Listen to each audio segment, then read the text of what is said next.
And picture the math from the German side of the cockpit for a second. April 5, 1943, high over the glittering blue water of the Strait of Sicily.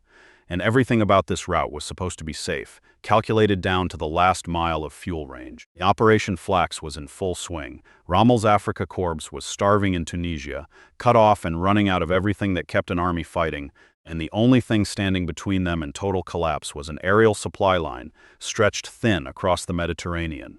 A fleet of over 70 Junkers Ju-52 transports, lumbering tri-motor workhorses stuffed with fuel, ammunition, and fresh troops, and skimming low over the waves in a tight, slow formation that couldn't afford a single mistake. They weren't naked. Circling above in the thin cirrus clouds was a serious fighter escort, Messerschmitt Bf-109s and Focke-Wulf FW-190s from Jagdgeschwader 27, and some of the best pilots Germany had left in the Mediterranean. To the men flying that escort, the math checked out perfectly, right down to the last decimal point. And this route sat well beyond the reach of short-legged Allied fighters like the Spitfire or the P-40 Warhawk. The only aircraft with enough fuel to reach this far out to sea were slow, heavy twin-engine bombers, and in the rule book every German pilot had memorized, since flight school, a heavy twin-engine aircraft was exactly the kind of target a nimble Messerschmitt was built to slaughter.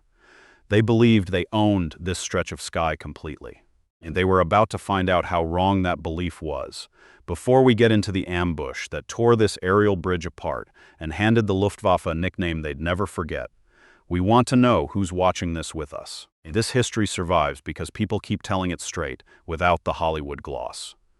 So drop a comment. Where are you watching from? And did anyone in your family serve?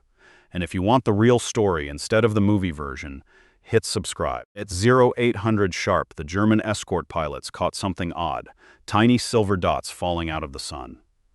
As those dots grew larger, the Germans strained against their windscreens trying to place the silhouette and came up blank. And nothing in their recognition manuals looked like this. 2 engines but no central fuselage at all. Instead, twin booms stretching back like the frame of some alien machine, joined by a single tailplane, and with a small teardrop pod hanging suspended dead center between the 2 roaring engines. It was the Lockheed P-38 Lightning, flown by American pilots of the 82nd Fighter Group. The Germans dropped their external tanks and dove in without hesitation and fully confident in the outcome before the fight had even started.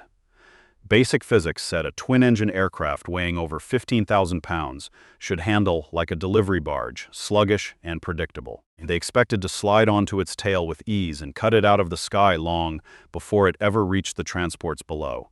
The P-38s didn't lumber. They turned into the attack with a snap that shouldn't have been mechanically possible for something that heavy Lockheed's chief engineer, the legendary Kelly Johnson, had already solved the weight problem years earlier with a piece of design most enemy pilots had never even heard of: combat deployable Fowler flaps that a pilot could drop at 300 miles an hour mid-turn, instantly expanding the wing surface and letting this delivery barge snap through a turn radius that shouldn't have existed on paper for anything this heavy. One German squadron leader, trying to outturn a diving Lightning using tactics that had worked against every other twin-engine aircraft he'd ever faced, realized with a jolt of pure horror that the monster wasn't just keeping pace with his Messerschmitt. It was outturning him, and cleanly and without effort. But agility wasn't even the real nightmare. The guns were every standard fighter of the era. Spitfire, Bf-109, didn't matter which side, carried its machine guns out in the wings, and spaced apart and angled inward so the bullets converged at one fixed distance, usually around 300 yards. Get closer or farther than that sweet spot, and the bullets fanned out and missed. The P-38 had no guns in its wings at all. Lockheed had packed 4 50 caliber machine guns and a 20mm cannon straight into the nose, dead center. When an American pilot fired, there was no cone, no convergence math, no dead zone. Just a straight and concentrated buzzsaw of armor-piercing lead and explosive shells that hit exactly as hard whether the target was 100 yards away or 1,000. Within minutes, the P-38s had torn straight through the fighter screen and dropped onto the slow transports below, and turning the sky over the Mediterranean into a slaughterhouse. Burning Ju-52s tumbled into the sea one after another.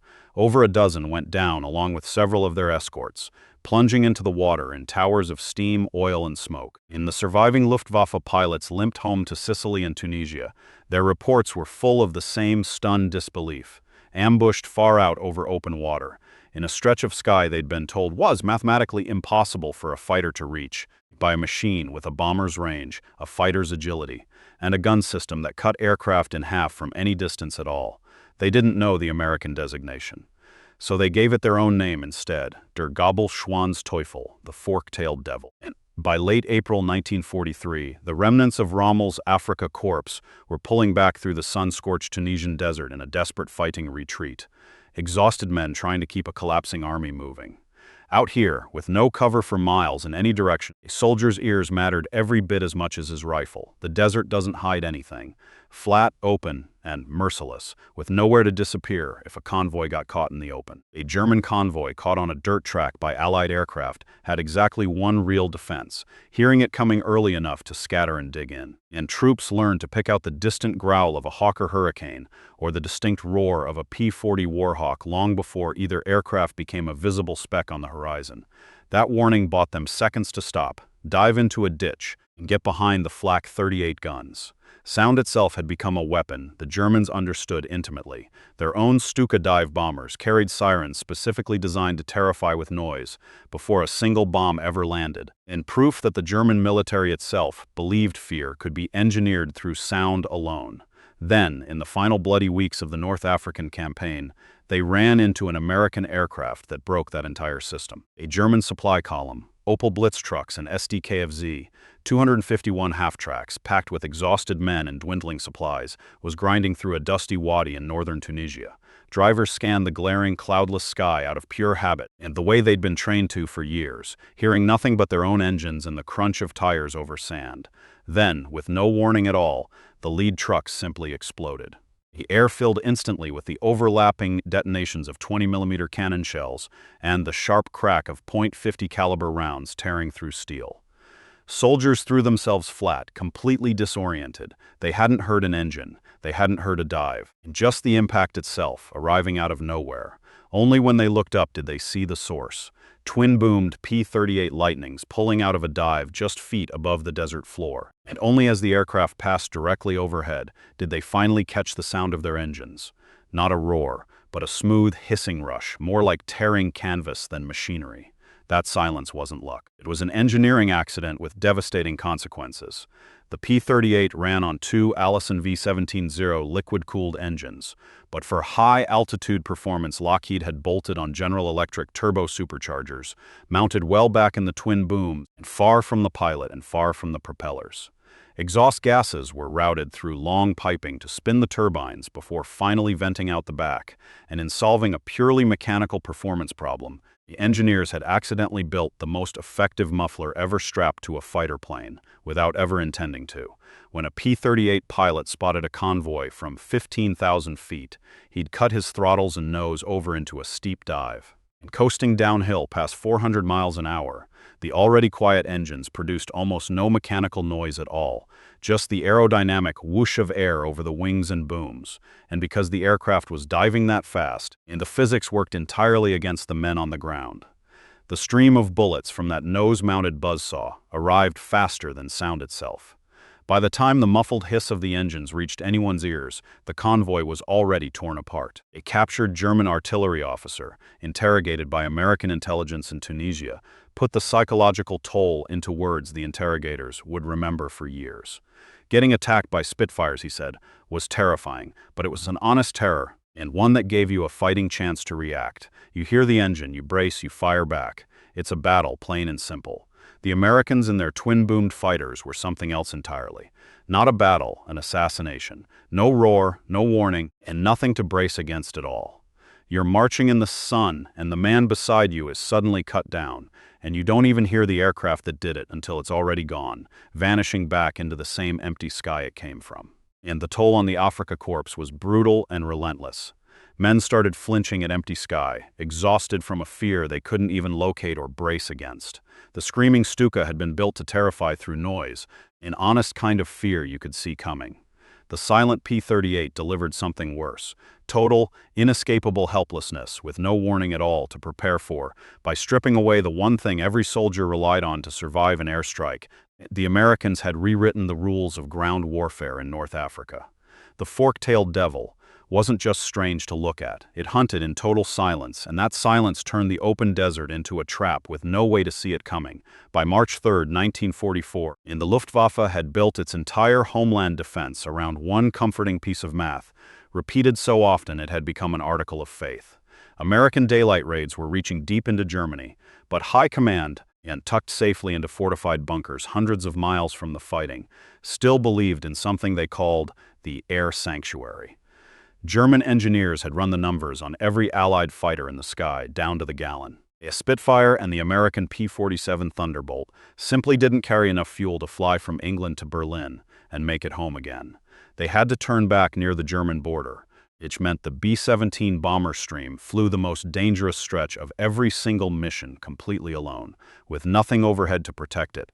To exploit that gap, the Luftwaffe built the Zerstörergeschwader, the destroyer wings, heavy, and twin-engine Bf-110s and Ju-88s, loaded down with 20mm cannons, 30mm autocannons, and 21cm rockets slung under the wings, aircraft built for firepower rather than agility.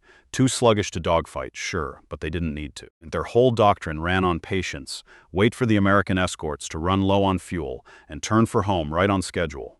Then pull in behind the now defenseless bombers and blow them apart with rockets, from safely outside the range of the bombers' own defensive machine guns. At 28,000 feet, a squadron of Bf-110 destroyers spotted the bomber stream rolling toward Berlin, and right on schedule. The Germans had waited out the P-47's fuel limit exactly as planned, watching the American escorts peel away right on cue, just as they had in every mission before this one. The bombers were naked. The destroyers formed up in line and arming their rockets for what should have been a clean, one-sided massacre, exactly like the ones that had come before. Then the sky above them tore open, and diving out of the glare at over 400 miles an hour was an aircraft German homeland defenses had never once seen over their own capital. The 55th and 20th Fighter Groups had arrived, and the silhouette was unmistakable. The same twin-boomed nightmare that had gutted German convoys and transports in North Africa. The Gabelschwanz Teufel, the fork-tailed devil, by every calculation German intelligence had run over the past 2 years. This shouldn't have been possible. And no fighter plane was supposed to have a 300-mile combat radius. The physics simply didn't allow for it. What they'd missed was simple. Lockheed had bolted massive external drop tanks onto the P-38, letting American pilots fly the entire distance from England on external fuel, drop the empty tanks somewhere over Germany, and arrive over Berlin with full internal tanks and a completely fresh fight left in them, and ready to engage as if they'd taken off from a base just down the road. What followed wasn't a battle. It was a massacre. The Bf-110s, weighed down with rockets and armor, had no way to dogfight their way out. A P-38s dropped onto them with that same concentrated nose armament, 4.5 deal calibers, and a 20mm cannon converging without spread. And it didn't just damage the German heavy fighters. It tore their wings off outright. One surviving Zerstorer pilot, who bailed out over the outskirts of Berlin and lived to describe it during post-war debriefings, put the moment into words that stuck with the officers who interviewed him. They'd been completely focused on the bombers, and certain fighters couldn't reach this far, exactly as they'd been told for years. Then the sky filled with twin-boomed Americans, engines vaporized in a single concentrated burst before anyone could even react. But the real terror, he said, it wasn't being shot down. It was understanding where they'd been shot down. If the Americans could build something that outflew their own interceptors and still had the fuel to fight this deep into Germany, there was nowhere left for the Luftwaffe to hide, not even over their own capital. That realization is what actually broke them. When the reports crossed Reichsmarschall Hermann Göring's desk, the damage went far beyond one lost squadron of destroyers. Göring had personally assured Hitler, repeatedly and on the record, that the German homeland was untouchable, that no American fighter would ever have the range to escort bombers all the way to the capital, whatever the Allies threw at them. And the fork-tailed devil over Berlin proved that promise was worthless. American industry had solved a problem German engineers had assumed was unsolvable. A fighter with a bomber's range, an interceptor's speed, and firepower concentrated enough to make the entire German heavy fighter doctrine obsolete overnight. The P-38 didn't just win the fight over Berlin that day. It ended the illusion that Germany had anywhere left to hide. In Safarnen. The pilots who survived that skirmish understood they were no longer fighting a defensive war on their own terms. They were being hunted across the entire continent by an enemy that had just proven it could reach them anywhere, with nothing left to stop it.